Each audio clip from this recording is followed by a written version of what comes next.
শৃংখল চলিহা সম্পূৰ্ণভাৱে বিজেপি চৰকাৰৰ হৈ কাম কৰি আছে। শৃংখল চলিহা মুখ্যমন্ত্ৰীৰ এজেণ্ট হয়। শৃংখল চলিহা ইতিমধ্যে মুখ্যমন্ত্ৰীৰ এজেণ্ট হয় বুলি ইতিমধ্যে যোৰহাটত যেটো আজাদ চৌধুৰীৰ বাসগৃহ অবৈধভাৱে চৰকাৰে উচ্ছেদ কৰিলে, এই ক্ষেত্ৰত আমি অনুমান কৰিব পাৰিছো যে এটা সংগঠন এটা শৃংখল চলিহাৰ আহ্বানত যদি বৈধ ভাৰতীয় নাগৰিকৰ ওপৰত অত্যাচাৰ হয়, ইয়াতকৈ ভয়াবহ আৰু ইয়াতকৈ দুৰ্ভাগ্যৰ বিষয় আমাৰ মুছলমান সমাজৰ কাৰণে একো হ'ব নোৱাৰে। অসমত কেৱল আপোনাৰ লংগি টুপি দাড়িওয়ালা থকা ব্যক্তি মুছলমান সকল থকাৰ কাৰণেই আজি অসমত নিৰ্যাতন হ'ব লগা, আমি নিৰ্যাতনৰ বলি হ'ব লগা হ'ল। আজি ডিব্ৰুগড় বা তিনিচুকীয়া অৰ্থাৎ উজনি অসমত কোনোবা দল সংগঠনৰ পৈতৃক সম্পত্তি নহয়। এই অসমখন হিন্দু মানুহৰ যিমান অধিকাৰ আছে, এই অসমত আমাৰ মুছলমান মানুহৰ সিমান অধিকাৰ আছে। যে বিগত দিনত চৰকাৰে যেটো বিশেষকৈ মুছলমানৰ ওপৰত, সংখ্যালঘু মুছলমানৰ ওপৰত যেনেদৰে বিভিন্ন প্ৰকাৰে অত্যাচাৰ আৰম্ভ কৰিছে আৰু বিশেষকৈ এইকেইদিনমান ভিতৰত যেটো অবৈধ বাংলাদেশী নামত আপোনাৰ প্ৰকৃত ভাৰতীয় নাগৰিকৰ ওপৰত যেটো হাৰাশাস্তি প্ৰদান কৰি আহিছে, এইটো কোনোপধ্যে সহ্য কৰা নহ'ব।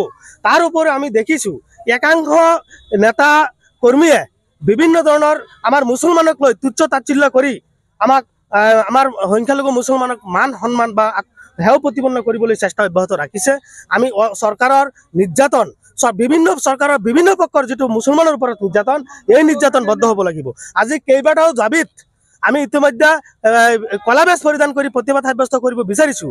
এক নম্বৰ হৈছে অবৈধ বাংলাদেশী নামত প্ৰকৃত ভাৰতীয় নাগৰিকৰ ওপৰত হাৰাশাস্তি বন্ধ হ'ব লাগে। আৰু আৰক্ষীয়ে যেটো পুলিচৰ শাসন ব্যৱস্থা কৰিছে, এইটো আমি বিৰোধিতা কৰিছোঁ। কাৰণ আৰক্ষীত কেৱল আপোনাৰ লংগি টুপি দাড়িওয়ালা থকা ব্যক্তি মুছলমান সকল থকাৰ কাৰণেই আজি অসমত নিৰ্যাতন হ'ব লগা, আমি নিৰ্যাতনৰ বলি হ'ব লগা হ'ল। আজি চাওক, যিসকল ব্যক্তি আজি মহম্মদ লগোৱা আছে নামৰ আগত, তেওঁলোকৰ ওপৰত বিভিন্ন ধৰণৰ অত্যাচাৰ আৰম্ভ হৈছে। আজি শিৱসাগৰ, ডিব্ৰুগড় বা তিনিচুকীয়া অৰ্থাৎ উজনি অসমত কোনোবা দল সংগঠনৰ পৈতৃক সম্পত্তি নহয়। এই অসমত শৃংখল চলিহা জানিব লাগে। এই অসমত অসমৰ মাননীয় মুখ্যমন্ত্ৰী জনাৰ প্ৰয়োজন যে এই অসমখন বিভিন্ন জাতি জনগোষ্ঠীৰ অসম। এই অসমখন হিন্দু মানুহৰ যিমান অধিকাৰ আছে, এই অসমত আমাৰ মুছলমান মানুহৰ সিমান অধিকাৰ আছে। আমাৰ অধিকাৰ কোনো মুখ্যমন্ত্ৰীয়ে দিয়া নাই, আমাৰ অধিকাৰ শৃংখল চলিহাই দিয়া নাই। আমাৰ মৌলিক অধিকাৰ কোনে দিছে? ভাৰতৰ সংবিধানে, এটা হকীয়া সংবিধান আছে। এই সংবিধানে আমাৰ মুছলমান মানুহখিনিৰ সুৰক্ষা আৰু আমাৰ অধিকাৰ দিছে। আজি সেই সংবিধানৰ ভিত্তিত আমি অসমত জীয়াই আছো, আমি অসমত বসবাস কৰি আছো। কাৰো মানৱতাৰ কাৰণে আমি ইয়াত জীয়াই থকা নাই। গতিকে অসম যোৰহাট যদি শিৱসাগৰ জিলা যদি অসমৰ ৰাজ্যৰ মাজত হয়, তেনেহ'লে আজি বিশেষ এটা জনগোষ্ঠীৰ কাৰণে সেই জিলাখন নহয়, বিভিন্ন জাতি জনগোষ্ঠী ইয়াত বসবাস কৰিব পাৰিব।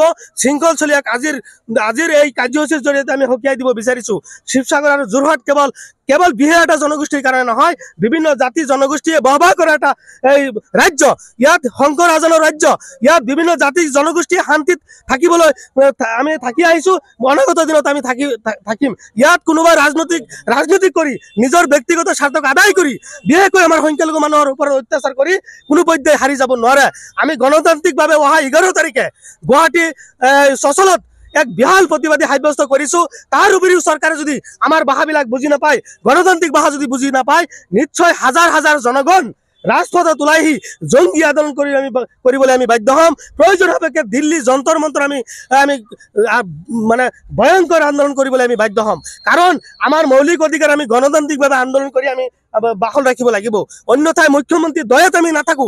মুখ্যমন্ত্ৰীক আমি যেটো ভাবিছিলোঁ যে অসমৰ মাননীয় মুখ্যমন্ত্ৰী ডাঙৰীয়াই সবল আৰু নেতৃত্ব অৰ্থাৎ বহুত জনগণৰ এজন ব্যক্তি, আজি মুখ্যমন্ত্ৰী নেতৃত্বত আমি দেখিছোঁ আমাৰ মুছলমানৰ বিভিন্ন ধৰণৰ সা সুবিধা, বিভিন্ন ধৰণৰ মৌলিক অধিকাৰ মুখ্যমন্ত্ৰী আজি মুছলমান আমি হোৱাৰ কাৰণে মুখ্যমন্ত্ৰী এইবিলাক খৰ্ব কৰিব ধৰিছে।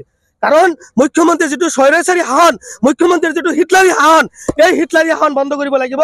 আৰু মুখ্যমন্ত্ৰীক আমি আহ্বান জনাইছোঁ, আপুনি ৰাজধৰ্ম পালন কৰক। আপুনি ৰাজধৰ্ম পালনৰ ক্ষেত্ৰত ব্যৰ্থ হৈছে সম্পূৰ্ণভাৱে। অসম আৰক্ষী সম্পূৰ্ণভাৱে ব্যৰ্থ হৈছে। যে আমি সংখ্যালঘু সংগ্ৰাম পৰিষদ, বিভিন্ন জাতীয় দল সংগঠন আমি পুনৰবাৰ আজিৰ এই পবিত্ৰ দিনত পবিত্ৰ ক্ষণত আমি আহ্বান জনাইছোঁ যে অসমৰ শান্তি সম্প্ৰীতি অটুট ৰখাৰ স্বাৰ্থত মুখ্যমন্ত্ৰীয়ে ৰাজধৰ্ম পালন কৰক। বিভিন্ন জাতি জনগোষ্ঠীৰ হৈ নিৰপেক্ষভাৱে মুখ্যমন্ত্ৰী কাম কৰিবলৈ আমি আহ্বান জনাইছোঁ। অন্যথাই 2026 চনত আপোনাৰ নিৰ্বাচনী বৈতৰণি পাৰ কৰাৰ কাৰণে মুখ্যমন্ত্ৰী ডাঙৰীয়াই যেটো কূটনীতি ৰাজনীতি কৰিছে, কূটনীতি ৰাজনীতি বন্ধ কৰিবলৈ মুখ্যমন্ত্ৰীক আহ্বান জনাইছো। ইতিমধ্যে অসমৰ জনগণ বুজিছে, সমগ্ৰ জনগণ বুজিছে যে হিন্দু মুছলমানৰ ডিবেট ৰাজনীতি অসমত নচলিব, ৰাজনীতিকৰণ নচলিব। এই ক্ষেত্ৰতো অসমৰ ৰাইজে বুজিছে। গতিকে কি দেখা গৈছে যে খিলঞ্জীয়াৰ হাতত যে মুখ্যমন্ত্ৰীয়ে ডাইৰেক্ট দিয়া নাই, ইনডাইৰেক্ট ভাৱে খিলঞ্জীয়া মুছলমানক দিব বিচাৰিছে। আমাৰ এটা সন্দেহ প্ৰকাশ হৈছে এই লাইচেন্স কেৱল বজৰং দল আৰু RSSৰ কাৰণে, RSS আৰু বজৰং দলৰ কাৰণে সুৰক্ষিত কৰিবৰ কাৰণে এই লাইচেন্স দিবলৈ মুখ্যমন্ত্ৰীয়ে প্ৰস্তুত লৈছে। কিন্তু সঁচা অৰ্থত ক'বলৈ গ'লে অসমৰ কোনো এজন খিলঞ্জীয়া মুছলমান বা কোনো এজন জনসাধাৰণে আপোনাৰ এই মৰাণস্তৰ লাইচেন্স বিচৰা নাই। অসমৰ ৰাইজে কি বিচাৰিছে? অসমৰ ৰাইজে বিচাৰিছে উন্নত, অসমৰ ৰাইজে বিচাৰিছে বিকল্প, অসমৰ ৰাইজে বিচাৰিছে সংস্থাপন, অসমৰ ৰাইজে কলম বিচাৰে, অসমৰ ৰাইজে বন্দুক হাতত ল'ব নিবিচাৰে। এইটো মনত ৰাখক। সেই সময়তে দেখা গৈছে শৃংখল চলিহাই আমচৰ কথা কৈছে। শৃংখল চলিহা সম্পূৰ্ণভাৱে বিজেপি চৰকাৰৰ হৈ কাম কৰি আছে। শৃংখল চলিহা মুখ্যমন্ত্ৰীৰ এজেণ্ট হয়। শৃংখল চলিহা ইতিমধ্যে মুখ্যমন্ত্ৰীৰ এজেণ্ট হয় বুলি ইতিমধ্যে যোৰহাটত যিটো আজাদ চৌধুৰীৰ বাসগৃহ অবৈধভাৱে চৰকাৰে উচ্ছেদ কৰিলে, এই ক্ষেত্ৰত আমি অনুমান কৰিব পাৰিছো যে এটা সংগঠন, এটা শৃংখল চলিহাৰ আহ্বানত যদি বৈধ ভাৰতীয় নাগৰিকৰ ওপৰত অত্যাচাৰ হয়, ইয়াতকৈ ভয়াৱহ আৰু ইয়াতকৈ দুৰ্ভাগ্যৰ বিষয় আমাৰ মুছলমান সমাজৰ কাৰণে একো হ'ব নোৱাৰে। অসমৰ মুখ্যমন্ত্ৰী ডাঙৰীয়াক সেইকাৰণে আমি আহ্বান জনাইছো, আপুনি ৰাজধৰ্ম পালন কৰক, বিভিন্ন জাতি জনগোষ্ঠীৰ হৈ কাম কৰক, নিশ্চয় ভৱিষ্যত আপোনাৰ ভাল হ'ব।